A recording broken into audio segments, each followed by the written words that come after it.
Welcome back to my Out of the Park 19 Let's Play with the Kansas City Royals. It is June 4th in the 2022 season, and it's time for the first year player draft. But before that, we'll just talk about how we've been doing so far, and we are 27 and 30, which is a little disappointing. So 2 years ago, we lost 90 games, and everybody across the board was really disappointing. Then last year, of course, we won the World Series when everyone across the board was really impressive, and this year we're kind of in the middle. So we have some guys playing really well and some guys that are really struggling. So Nicky Lopez, he's having his worst offensive season of his career, only hitting .248, which is much lower than any point in his career up to now. So I expect that to turn around. Then the middle of the order, so Warmoth, Rendon, Seth Beer, Pavin Smith, they've all been pretty good. Really reliable. Seth Beer, 14 home runs, 46 RBIs already in the middle of a pretty big season. Then Carlos Andres Cortez, sort of have him DHing sometimes. He's been okay, not great. And then guys like Nick Schnell, Cole Roederer, are struggling in their first full year of Major League Baseball, so that's not too surprising. Definitely not getting the production out of them as I did with David Peralta last year. Then Gigliotti. I was not expecting him to stay at 303. I knew this was a bit of a fluke. But he's down to 252. I was kind of hoping he'd be up in like the 270 range. But either way, he's still providing value as a base runner and as a defender. Just hoping that average comes up a little bit. And then, of course, catcher, Valoria and Roddy Reed are both hitting around 250. It's about what I expect of them. Pitching-wise, Carlos Martinez got off to a terrible start, but he's turned it around lately. Yadier Alvarez has been really bad, so I've gone ahead and put Joey Wentz into the starting rotation. Has not made his first start yet, but that'll be coming up soon. So we'll see how he does there. Willem de San Miguel has been pretty good. Foster Griffin has been really up and down. So he and Alvarez, it'll be between those two to see who can hang on to this last rotation spot. And then Gregory Soto has been alright as a starter as well. Bullpen overall has been really up and down. Toussaint has been excellent. Joey Wentz was excellent when he was in the bullpen. Scheller, De La Cruz, Munoz have all kind of struggled. And then Nate Jones and Richard Lovelady have done a great job of closing out games. Prospects. Ernesto Campos, our star catcher in the making. Hitting 279 in Lexington right now. A big increase over last year, so we're going to promote him to high A Wilmington. We're just going to keep an eye on him throughout the season, and if he continues to produce, we might see him in September. We'll have to see. And then last episode I talked about Michael Doolin, saying that I might call him up. So I stuck him in Omaha, where he proceeded to hit 10 home runs in 81 plate appearances. So I got a little bit excited, and I called him up. Probably a mistake. I mean, he's doing okay for a 21-year-old rookie. In the majors, he's hitting 232, which isn't the best, but decent slugging percentage, and OPS is 724. That's really not that bad, but probably should have waited a little longer to get that extra year of arbitration. But he's sort of a utility guy for us. Backup third baseman, backup shortstop, backup first baseman, and I have him DHing every second game, so he's going to get a lot of plate appearances this year. I had to send Keston Hiura down because I was not getting any production out of him.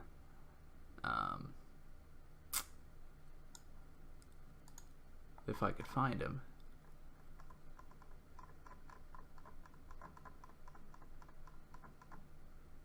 I can't find him. Maybe he got claimed off of waivers. I must have missed that. But anyway, he It was very disappointing. I could not get any production out of him in the DH spot, so I sent him down. Oh, here he is. And I brought Doolin up. And in Omaha, he's been hitting well, so I might give him another shot this year. He was hitting 163 after hitting 320 last year, so definitely a big step down. But we might try to work him back into the lineup at some point. It's between him and Samir Dueñas as that sort of backup first baseman or backup DH kind of guy, and Dueñas has not really been that impressive either. So I'll probably send him down and bring Hira back up. But anyway, let's get into the first year player draft. I'll probably only do like 3 rounds or so. We have a late pick this time, so all the good prospects will be gone. And this is also the point of, the save where the draft quality really goes down. So there's not going to be a whole lot of guys to get excited about, most likely. So let's just see who our scouting director likes real quick. McAnthony Valdez. Let's see. Looks like an okay third baseman. That's about it, really. Let's look at hitters. See if we can find anything. Just scan through the potentials real quick. Johnny Hills. I like the high work ethic, high intelligence. He is durable. He is 20 years old. But the eye discipline and the avoid Ks are not encouraging. And he's not really a great fielder either. And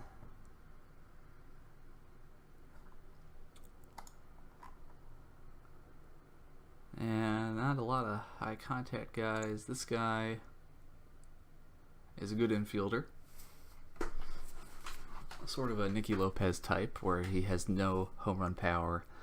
He's going to swing at everything, but he's going to make contact and put the ball in play a lot. So I like these type of guys. He's a decent defender. He's got high intelligence. He is durable. He wants slot money. So I think he is decent. Now this guy's an impossible signing. He's 21, good, decent contact, really good infield range.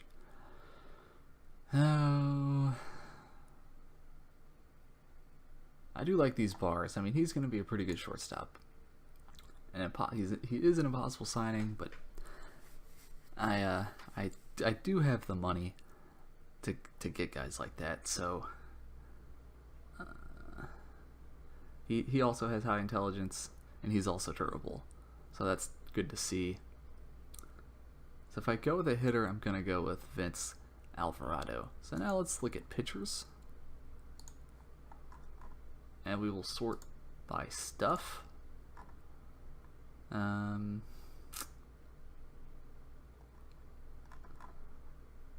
got some high stuff guys.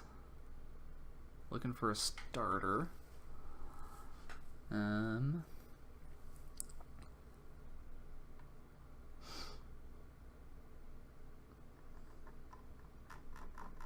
Let me sort by stamina. Yeah, there is nothing here. And like this guy would have been okay if he had more pitches, but his curveball's useless, so he's only a 3-pitch guy. Yeah, there's nothing really to get excited about in terms of pitchers here. Looks like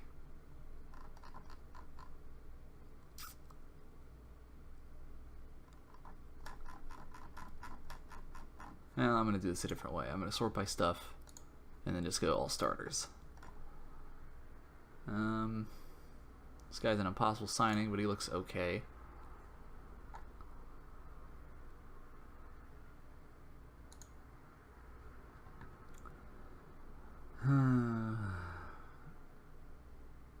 Yeah, nobody with any control. Now this guy could be okay. Eric Kitchens. Got good control. You know, decent stuff. Decent movement. And he has 3 pitches that have potential. His changeup's never going to develop, but he already has 2 other pitches. He could be okay. Slot money.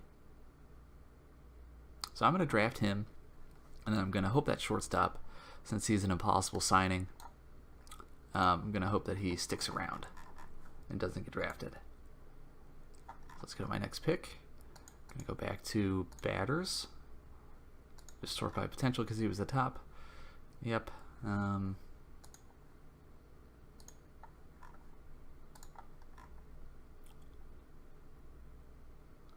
of look at these other guys that are available. He's an impossible signing, but I'm going to go after him. It's so hard to find talent in these once you progress later into these saves, especially when you have a high draft pick. So he's going to be really expensive, but we're going for it anyway. So I'll go ahead and do one more pick here. So we'll just kind of look around. That's for all players, just in case a pitcher sneaks in there. And well, this guy has low intelligence, but if I look at his batting ratings, got 65 contact, 65 gap, 50 power. His eye could be decent, but his avoid K could be pretty good. Decent fielding abilities, both infield and outfield. So I think he's going to stay on the board a little longer because he's like a half-star kind of guy. So I'm not going to pick him yet, but he's on the radar for sure. Let's just look at the scouting director, Ken Bork.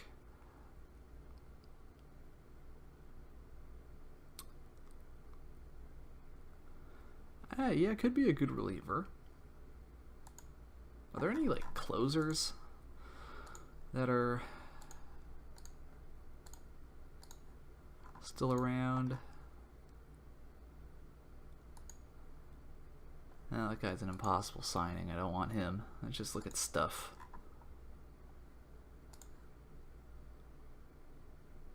Like, he could be okay, I guess. Humberto Bonilla. Sort of a long reliever type guy.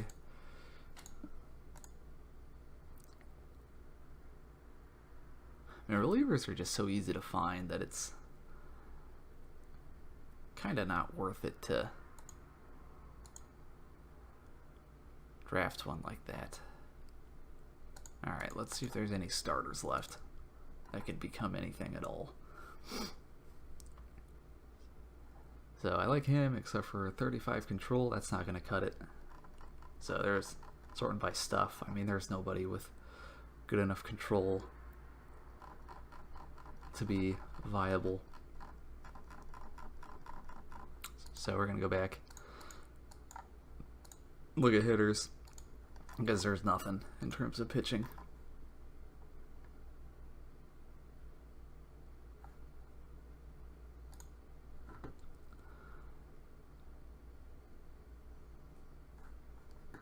So Ben Navarro, I mean, he looks decent.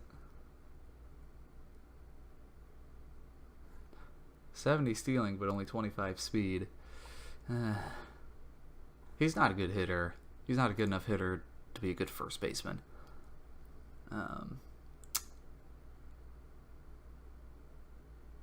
I really like this Ken Phillips as a moving him to a batter, into a fielder, but the low intelligence, making a position switch like that kind of scares me away.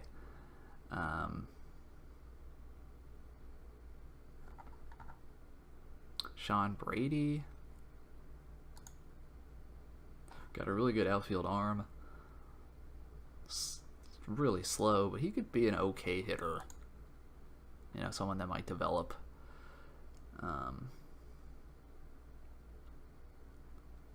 Butch Letts.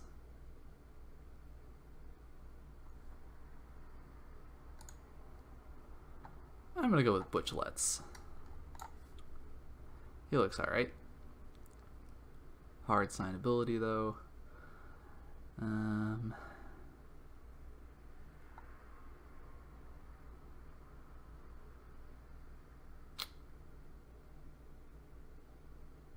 Now I changed my mind. I'm going to go with Sean Brady.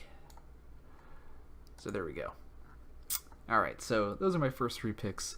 I'm going to go ahead and do the rest of the draft, and then I will send ahead a couple days just to make sure we sign everybody, and then we'll go ahead and play through a game.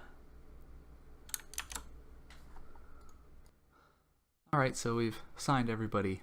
We were able to, had 2 impossible signees, so the shortstop, Vince Alvarado, who we used our 2nd round pick on, I gave him $1 million over his demand. Thought he would take it, but he did not, so I will at least get a comp pick for that, since I used a pick within the first 3 rounds. Ismail Meza, sort of took a flyer on. Again, I gave him $1 million over his demand, and he did not take it. And then this Jorge Montero guy is just someone my scout picked up, impossible signee in the late rounds, and I just gave him $1. And of course, he didn't accept that. So we're now 29-31, so still below 500. But the one thing we do have going for us is that the rest of our division is not very good. So we're only 2 games back. Have pretty big set of series here upcoming. So we play the White Sox, the Twins, and then the Tigers. So important that we win all of these. I need to save, but anyway. So we'll just play a game. So we're going to have Willem de San Miguel on the mound against TJ Zych, most likely. And yeah, hopefully we can win and keep pace with the Twins, and then hopefully we can beat the Twins this upcoming series to take control of the division. So White Sox, their team is starting to come together here. I'm going to do runners in scoring position, just kind of quickly sim through the early innings anyway. And here we go. We have base runners early, so Seth Beer will sacrifice himself to move the runners over, and Nick Schnell has an RBI opportunity with 1 out. He will strike out, so Pavin Smith now. And that'll do it for the first. A disappointing night to get anything out of that, as San Miguel gives up a 2-run home run. And he is struggling early here. Runners at the corners now with 2 away. But he gets out of it. Only 2 runs allowed. So we can't do anything in the second. Alright, San Miguel 2 outs, has a runner at second. And that's a wild pitch.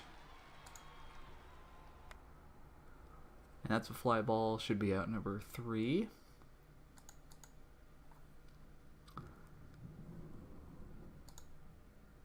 So we can't get anything in the 3rd inning. And San Miguel really struggling on the mound today. He was really impressive for us last year and got off to a good start, but hitting a rough patch as of late. And that should have been out number 2. But that was dropped.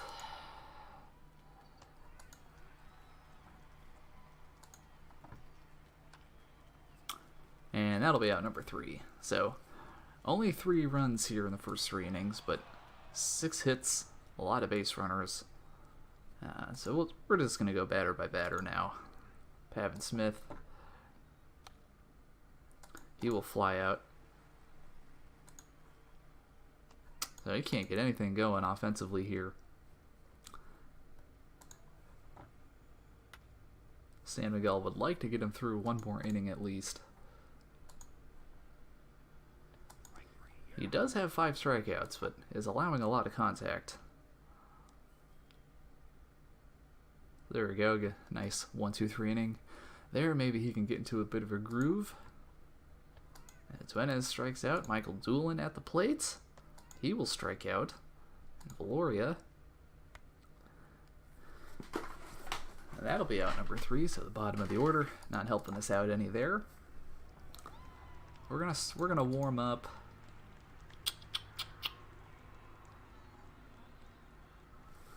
We're gonna warm up Oscar De La Cruz here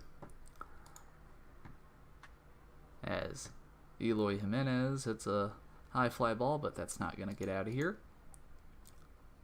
Matt Wallner. That's a deep fly, but Gigliotti should be able to track that down. There's 2 outs. And Gavin Sheets, that is hit pretty well, and that's going to get out of here. So now 4-0.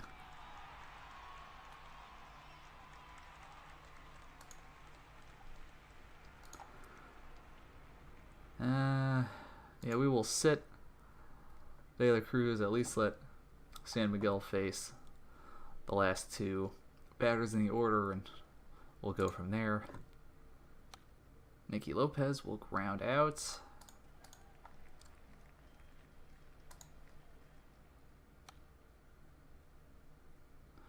And Logan Warmoth is going to get on base for just the 2nd base hit of the game for us.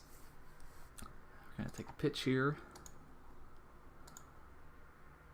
and do a run and pitch just to avoid the double play, or a run and hit rather.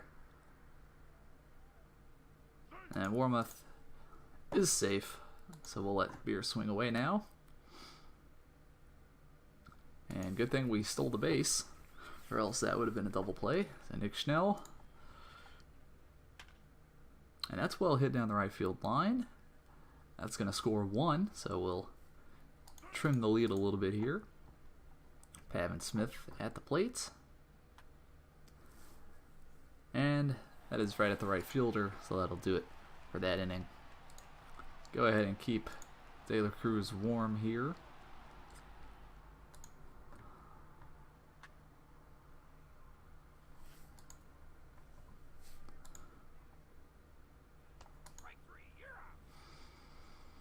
All right. There we go. At least get San Miguel through the 6th inning. We're just going to go ahead and put De La Cruz in there. So San Miguel gave up 7 hits over 6 innings, 4 runs. Not terrible, but not good enough because our offense can't do anything. Gigliotti at the plate. He strikes out. Dueñas got to a full count, but he will ground out. And Michael Doolin now. It's a shallow fly, and that will be easily dealt with. So we are running out of time here.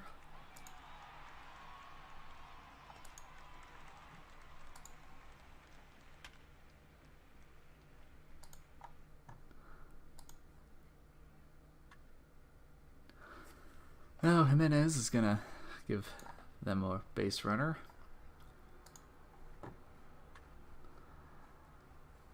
And that's a high fly ball, but that'll be easily dealt with. So De La Cruz gets through the heart of the order with no issues.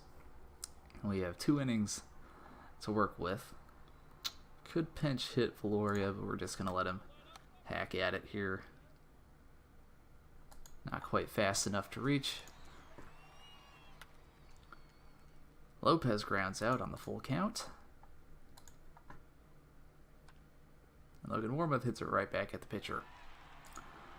So, they might give... Well, no, I was thinking they might give him a chance to complete the game, but they're going to put in their closer, I would imagine. Unless they get some runs here.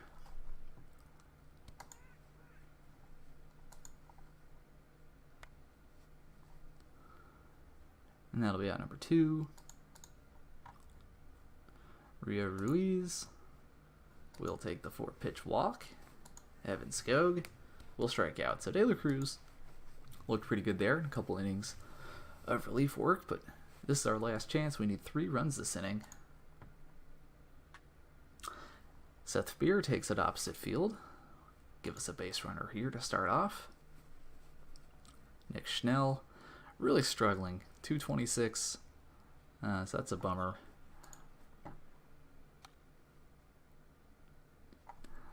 Not able to hit the ground running at the major league level as he flies out for out number 1. Pavin Smith will take a walk, so tying run at the plate now. It's Gigliotti. And he will take a walk. So Dueñas has been terrible this year. We definitely have to pinch hit for him. And let's put Anthony Rendon in there.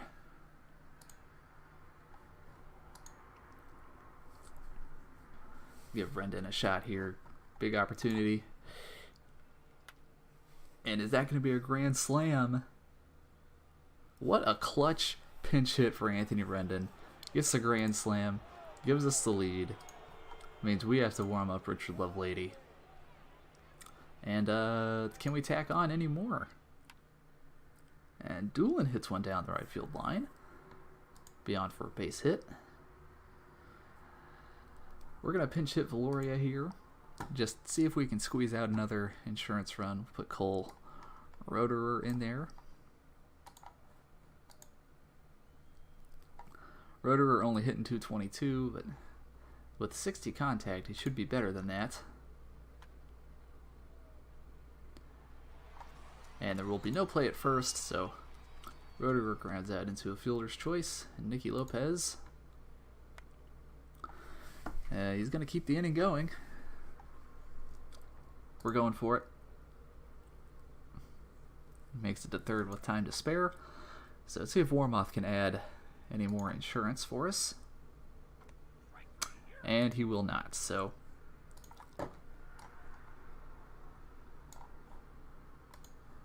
pretty big ninth inning for us there as we